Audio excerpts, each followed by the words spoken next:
Emergency అని కొత్త Hindi cinema. మన కంగనా రనౌత్ హీరోయిన్, ఆమెనే ప్రొడ్యూసరు, ఆమెనే డైరెక్టర్ కూడా ఈ సినిమాకు. నిన్న శుక్రవారం జనవరి 17న రిలీజ్ అయింది థియేటర్స్లో ఇండియాలో.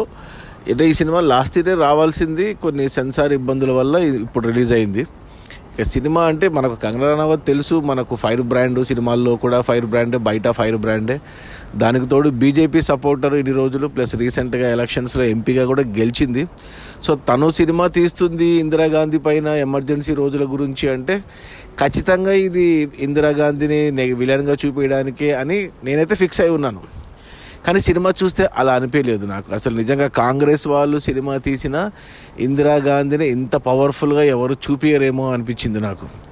ఇక సినిమా విషయానికి వస్తే, సినిమా 1929లో స్టార్ట్ అయినట్టు చూపిస్తారు. అంటే అప్పుడు ఇందిరాగాంధీ చిన్నపిల్లగా ఉన్నప్పుడు జవహర్లాల్ నెహ్రూ ఇంట్లో, అంటే అతని వైఫ్ విజయలక్ష్మి, అంటే ఇందిరాగాంధీ వాళ్ళ అమ్మ టీబీతో బాధపడుతున్నట్టు, అంటే ఆమెని నెహ్రూ పట్టించుకోనట్టు, ప్లస్ తను ఇందిరాగాంధీ వాళ్ళ తాత మోతీలాల్ నెహ్రూ దగ్గర అంటే రాజ్యం అంటే రాజ్ అవ్వాలి, అంటే పవర్ ఉండాలి అన్న విషయాన్ని నేర్చుకున్నట్టు ఎస్టాబ్లిష్ చేశారు 29లో. ఆ తర్వాత 45కి మారేది సీను. 45లో ఇందిరాగాంధీ లాగా కంగనా రనౌత్ కనపడుతుంది. అసలు ఆ మేకప్ కానీ, ఆమె యాక్టింగ్ కానీ అసలు నిజంగా ఇందిరాగాంధీనా అన్నట్టు అనిపించింది. యాక్టింగ్ మాత్రం అదరగొట్టేసింది కంగనా రనౌత్ ఇందిరాగాంధీ రోల్లో.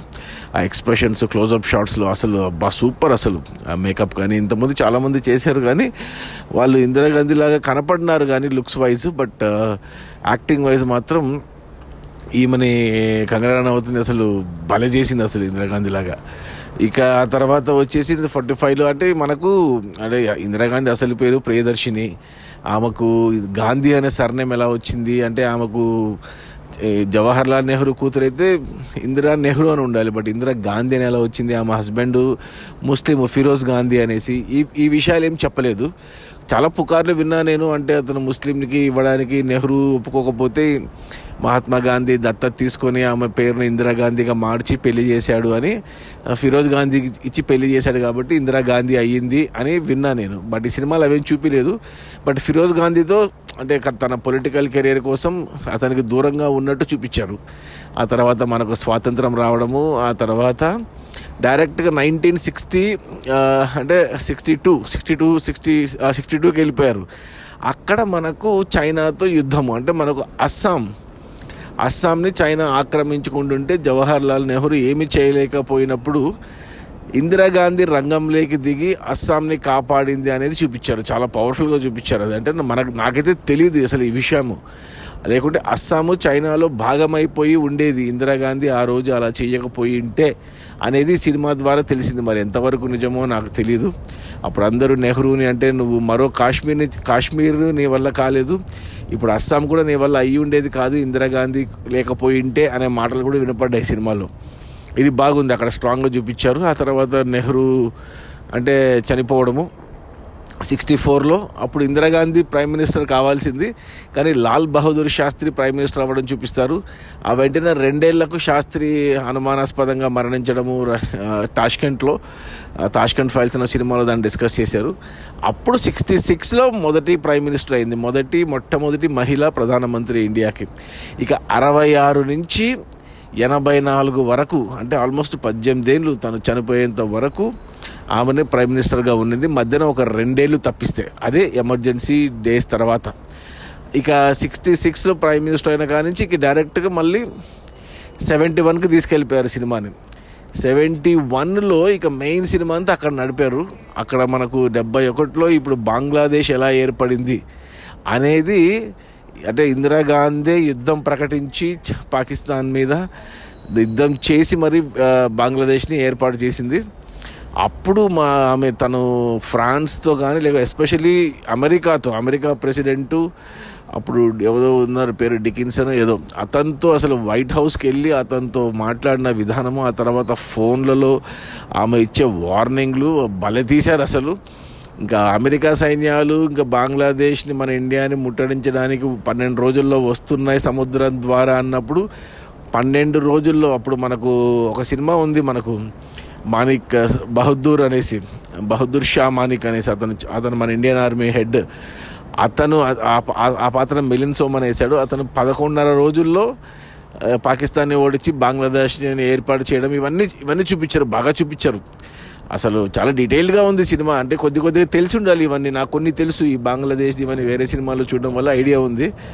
సో అలా చేసి అసలు అంటే ఇంకా ఇండియా అంటే ఇందిరా అంటే ఇండియా అని ఎస్టాబ్లిష్ అయిపోద్ది. ఇది 71లో. అప్పటికి ఆమె ప్రైమ్ మినిస్టరే. ఆ తర్వాత 75కి వచ్చేసరికి ఆమె గెలిచిన తర్వాత మళ్ళీ ప్రైమ్ మినిస్టర్గా అప్పుడు కోర్టులో ఒక కేసు పడి, అంటే అమేధీ, ఆమె ఇప్పటికీ కాంగ్రెస్ వాళ్ళు అమేధీ నుంచి పోటీ చేస్తారు. అమేధీలో ఏదో పోటీ ఎలక్షన్స్ ఏమంటారు సరిగ్గా గెలవలేదని ఏదో కేసు పడితే కోర్టు ఆమెని 6 ఏళ్ళు ఏమంటారు ఎలక్షన్స్లో పాల్గొనకుండా చేస్తుంది అనమాట. అప్పుడు ఎమర్జెన్సీ విధించాల్సి వస్తుంది.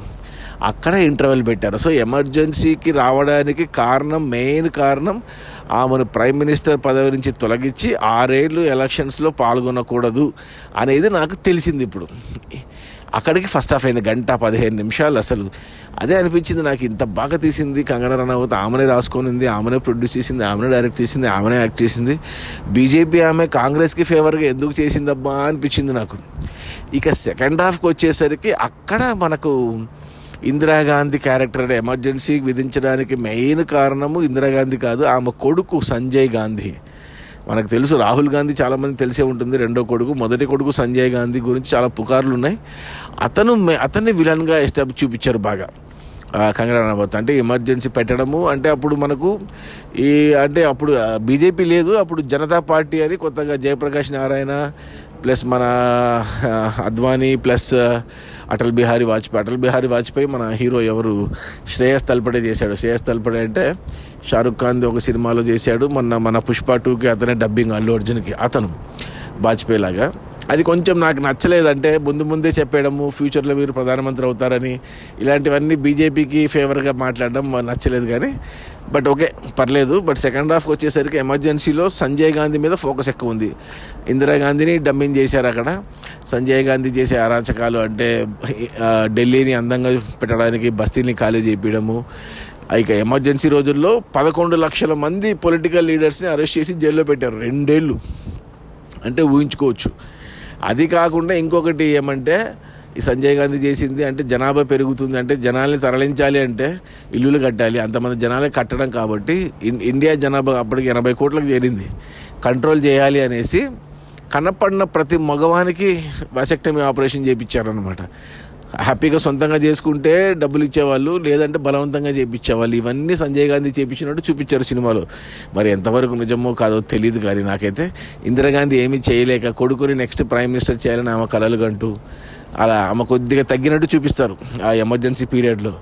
2 ఏళ్ల తర్వాత తనకు అప్పుడు జ్ఞానోదయం అయ్యో మరి కొన్ని క్యారెక్టర్లు ఇన్ఫ్లుయెన్స్ చేసి అప్పుడు తిరిగి తను అంటే ఆగస్టు 15కి చెప్పాలనుకుంటుంది ఎమర్జెన్సీ ఎత్తేస్తున్నా అని.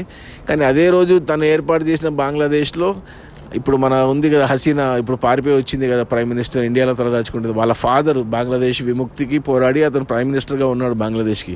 అతని ఇంట్లోకి టెర్రరిస్టులు వచ్చి ఇంట్లోనే ఉన్న అందరిని చంపేస్తారు. సో ఇందిరాగాంధీ కూడా అదే భయపడుతుంది, ఎమర్జెన్సీ ఎత్తేస్తే జనాలు తిరగబడి అందరూ వచ్చి ఇంటికి వచ్చి చంపేస్తారేమో అనేసి ఎత్తేయదు 15 ఆగస్టుకి. కానీ తర్వాత ఆలోచించి 2 ఏళ్ల తర్వాత 75 నుంచి 77కి ఎమర్జెన్సీ ఎత్తేసి సంజయ్ గాంధీని దూరం పెట్టి ఎలక్షన్స్కి వెళ్ళిపోతుంది. ఎలక్షన్స్కి వెళ్తే ఇంక ఎలక్షన్స్ తేలిపోతుంది కదా అనేసి సో మారినట్టు చూపిస్తారు. 2 ఏళ్ళు డౌన్ఫాల్ చూపిస్తారు అంతే. ఆ తర్వాత ఆ మధ్యన 77 ఎలక్షన్లో ఆటోమేటిక్గా తను ఓడిపోతుంది, జనతా గవర్నమెంట్ ఫామ్ అవుతుంది. అప్పుడు తను ప్రజల్లోకి వెళ్ళి ప్రజల కష్టాలు తెలుసుకొని 80లో జరిగిన ఎలక్షన్స్లో అంటే జనతా గవర్నమెంట్ సరిగ్గా స్టాండర్డ్గా లేకపోయింది. వాళ్ళు ప్రైమ్ మినిస్టర్ పోటీల కోసం 2-3 మారారు. అప్పుడు మొరార్జీ దేశాయ్ కానించి చాలామంది మారారు. జయప్రకాష్ నారాయణ రాజకీయాల నుంచి వెళ్ళిపోయాడు అతను. అప్పుడు మళ్ళీ ఇక ఇందిరా 80లో గెలిచింది. ఇక తను అక్కడి నుంచి చనిపోయే వరకు 84లో చనిపోయింది తను ఎలా చనిపోయింది అనే దానికి చాలామందికి తెలిసే ఉంటుంది. సిక్కుల గోల్డెన్ టెంపుల్ లేక ఆపరేషన్ బ్లూ స్టార్ అని టెర్రరిస్టులు దాక్కొని ఉంటే పోలీసుల్ని పంపి కాల్పించింది వాళ్ళని. అది సిక్కులు, ఈమె బాడీ గార్డులు సిక్కులే. వాళ్ళు పగ తీర్చుకున్నారు, ఆమెను పొద్దున్నే కాల్ చేశారు. అది చాలామంది తెలిసే ఉంటుంది. సో ఇంత చూపించారు సినిమాలో, ఇంత అంటే 2019 to 1984 ఆమె జీవితంలో జరిగిన మెయిన్ ఇంపార్టెంట్ అంటే ఎమర్జెన్సీది యాక్చువల్గా ఒక అరగంట మాత్రమే ఉంది సెకండ్ హాఫ్లో. 2 గంటల 15 నిమిషాల సినిమాలో ఒక అరగంట మాత్రమే ఎమర్జెన్సీ.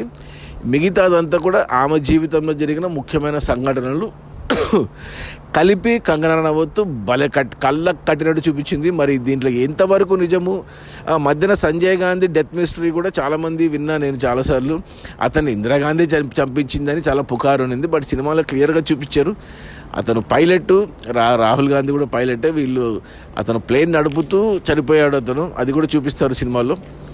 సో చాలా మటుకు అంటే మంచి ఇన్ఫర్మేటివ్, అంటే మంచి మన చరిత్ర, మన దేశ చరిత్ర. అంటే మనకు స్వాతంత్రం వచ్చిన కాడ నుంచి కాంగ్రెసే పాలిస్తుంది. మనకు 47 నుంచి కూడా జవహర్లాల్ నెహ్రూ ప్రైమ్ మినిస్టర్ మనకు. 64లో అతను చనిపోయేంత వరకు, 66లో 2 ఏళ్ళు లాల్ బహదూర్ శాస్త్రి, అది వాళ్ళు కాంగ్రెసే. 66 నుంచి 84 వరకు ఇందిరాగాంధీ. 18 ఏళ్ళు అనేది అసలు మధ్యన 2 ఏళ్ళు మాత్రమే, 2 కాదు 3 ఏళ్ళు మాత్రమే జనతా గవర్నమెంట్, వేరే నాన్ కాంగ్రెస్. మళ్ళీ 84 నుంచి కూడా ఇక దేశంలో కాంగ్రెస్ గవర్నమెంట్ ఉంది. సో అందులో ఈ నెహ్రూ గాంధీ ఫ్యామిలీనే ఇప్పటికీ మనం చూస్తున్నాం. అంటే మనకు చాలా చోట్ల ఉందిలే, అది పక్కన పెట్టేసి సినిమా గురించి మాట్లాడితే ఎమర్జెన్సీ అంటే నాకు ఇప్పుడు ఒక క్లారిటీ వచ్చింది. ఎమర్జెన్సీ ఎందుకు పెట్టాల్సి వచ్చింది ఇండియాలో ఇందిరాగాంధీ, దానివల్ల జరిగిన పరిణామాలు, ఆ 2 ఏళ్ళు ఏం జరిగిందో, ఆ తర్వాత ఆమె ఎదుర్కొన్న పరిణామాలు. అలా ఇందిరాగాంధీ మీద బయోపిక్ తీస్తే మళ్ళీ అంటే కంప్లీట్గా తీస్తే మళ్ళీ కంగనా రనౌత్ తీయాలి. అసలు బీజేపీలో ఉండి కూడా ఇలా మంచిగా తీయడం అనేది గ్రేట్ అని చెప్పాలి. సినిమా పరంగా చూస్తే మాత్రం నాకైతే చాలా బాగా నచ్చింది. ఖచ్చితంగా చూడండి. అంటే మన రాజకీయాలు, మన దేశ చరిత్ర, ఇందిరాగాంధీ ఇవన్నీ అవగాహన ఉన్న వాళ్ళు ఖచ్చితంగా చూడండి. హిందీలో ఉంది, తెలుగు డబ్బింగ్ లేదనుకుంటాను. సో నా రేటింగ్ వచ్చి 3 out of 5. చాలా మంచి సినిమా. కంగనా రనౌత్ అంటే నాకు పర్సనల్ కూడా చాలా ఇష్టం ఆమె సినిమాలు. So producer, director, actor, writer 4 విభాగాల్లో ఎక్సలెంట్ వర్క్ చేసింది కంగనా రనౌత్. ఇందిరాగాంధీ మీద ఇంతకంటే మంచి సినిమా నేను చూస్తా అనుకోను ఇంకా నాకు తెలిసి. సూపర్ సినిమా ఎమర్జెన్సీ, ఖచ్చితంగా చూడండి. ఫ్యామిలీస్తో చూడొచ్చా అంటే హ్యాపీగా చూసేయచ్చు, ఎటువంటి ఇబ్బంది పడే సన్నివేశాలు ఏమి లేవు. ఇది పొలిటికల్ సినిమా, బయోపిక్ లాంటి సినిమా. సో నిజంగా జరిగిన కథ. సో ఖచ్చితంగా చూడండి ఎమర్జెన్సీ. Okay, bye.